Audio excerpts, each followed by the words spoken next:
On last Friday's Shakedown, I picked on America, giving 5 reasons why U.S. racing is not respected in the world. Global fans piled on an agreement. U.S. homeboys pummeled me for being so negative. To prove me wrong, they gave a list of U.S. cars they said showed we are a great racing country. But CTSV, GT500, ZL1, Viper, and blah blah freaking blah are road cars. They have nothing to do with U.S. racing. Yeah, good argument, proving your point with irrelevant data. Must be an American thing. Wall Street abuse is killing the economy. It's because we tax the rich too much. Al-Qaeda did 9/11. Well, it's because Iraq had weapons of mass destruction. Leo, you never take me out to dinner anymore? Well, because 1/3 of all Americans are overweight. Whoa, whoa, whoa, not you, my little honey. Get my point? Back to American racing, and my acknowledgement that not all U.S. racing is wankerific. We've had our moments. So today, the 5 greatest U.S.-built race cars. In the comments, you add to the list because there are more than 5. Plus, there's a surprise revelation to my list that will create more debate. Stick around so you can comment on that too.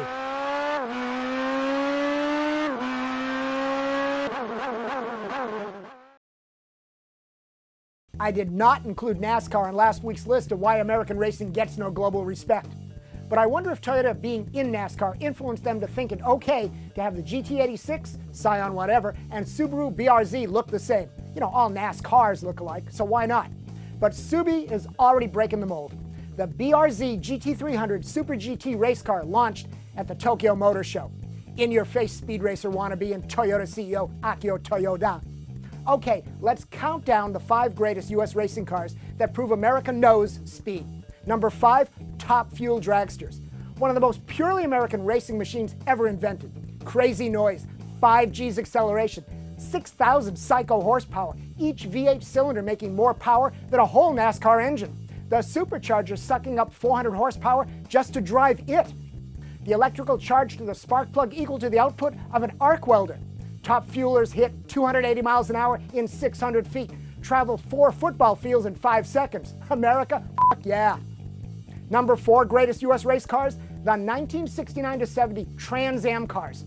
You pick your faves. I don't care, they were all so cool. Parnelli Jones's Mustang, Penske Camaros and Javelins, Dan Gurney's Plymouth Cuda, Sam Posey's Dodge Challenger. This was the genesis of production-based racing and still the holy grail in the eyes of so many racing fans. Done. Number 3, the 1967 Ford GT Mark IV. Only won 2 races, Sebring and Le Mans only ran 2 races. Still, why on the list? Trend-setting technology and design. Honeycomb aluminum monocoque chassis construction, advanced for the day, wind-tunneled aerodynamics, including airflow management through the wheel wells, brakes, and unidirectional wheel vanes. Big-time computer telemetry, and Chevy Corvair taillights.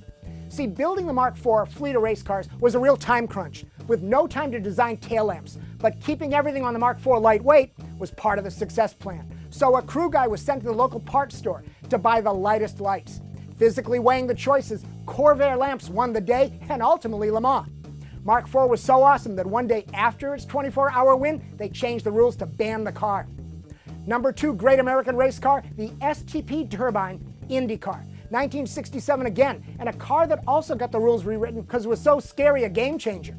STP owner Andy Granatelli and his brothers built this side-engine turbine car with 4-wheel drive and an air brake.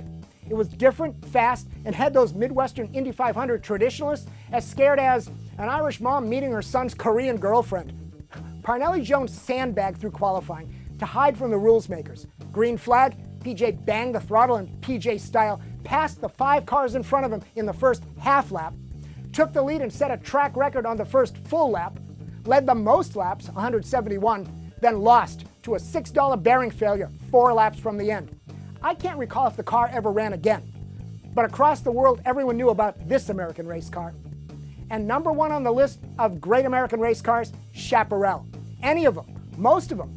Not because of their winning records. Hell, some Chaparrals were podium failures. But in the 60s and 70s, Chaparral owner and designer Jim Hall always set the world on notice with no one thought of it until we did advancements in plastics, composite chassis construction, clutchless gearboxes, aerodynamics and airflow, wings on cars, ground effects, and God knows what else.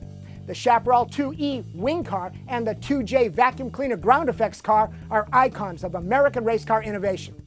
You know what? Here's a bonus add to the list. The 1969 NASCAR Dodge Daytona Charger and Plymouth Superbird race cars, at a time when NASCAR innovation was not how to cheat the rules, but how to kick ass. 200-mile-an-hour laps, 240-mile-an-hour top speeds, low drag, high downforce, and maybe one of the first times a car company turned to aerodynamics versus a bigger engine to go faster. But here's the revelation and controversy to my list that requires your comments. Except for that top fuel dragster, the others are not modern race cars. Is this my old age influencing the list, or the fact that except for the Corvette ALMS car, Grand Am Daytona prototypes, and NASCAR race cars, the US racing industry builds parts, not cars? Or am I back on my US spec rules are ruining racing and race car innovation rant? Give me your thoughts on how to make American racing great again. Hey, I know, tax breaks for the race car creators.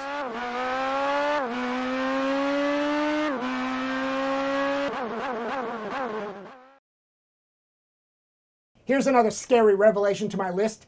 Dan Gurney, Parnelli Jones, Jim Hall, and Carroll Shelby were each deeply involved in multiple cars on that list. Geez, if those few guys didn't go racing, I'd have had no show today.